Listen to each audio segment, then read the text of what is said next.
মিছিল শুরু করে দিছে, দেশের মিছিল শুরু করে দিছে। হায় হায়, ধানের শীষ মার্কা, সাব্বাস।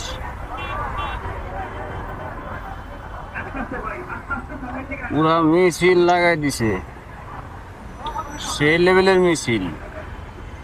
দেখেন না, এক একজনের পাট কি দেশের মিছিল করতে যায়, মনে হয় যে দেশ স্বাধীন করে নিয়ে এসে।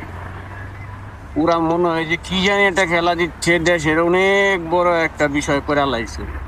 কিন্তু এটি কিন্তু সব এক একটা মিছিল করতে এসছে সিঙ্গারার ওই যে পেপসির বিনিময়ে। বাঙালি না আসলে নিজেরা কখনো ভালো হইতে পারলো না। এদের পিছনে না ঘুরে যদি এই মানুষগুলা নিজেদের মানে দক্ষতার পেছনে কাজে লাগাইতো, তাহলে কিন্তু জীবনে অনেক কিছু করতে পারতো। মানে জনশক্তি কিভাবে ধ্বংস হয় আর হইতেছে এভাবে যে মানুষ মিছিল করে, এটা কিন্তু ফলাফল খুব একটা ভালো হয় না। কারণ দিন শেষে এরা দেশের উপকারে কিন্তু কোনোভাবে আসে না।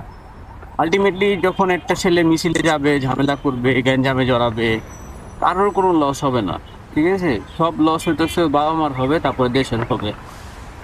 লাভ হবে সব হইতেছে সেই সকল মানুষগুলা যারা হচ্ছে রাজনীতির সাথে ওতপ্রোতভাবে জড়িত।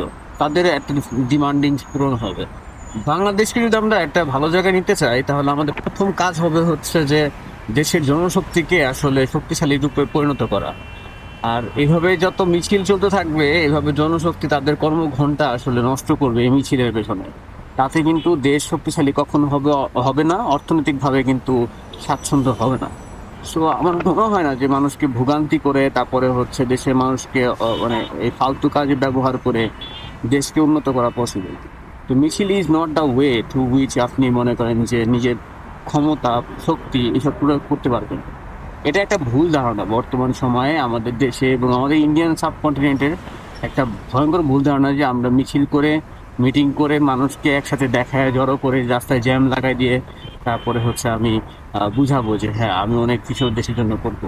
নো, পানি লাগে খুব বিষয়গুলো।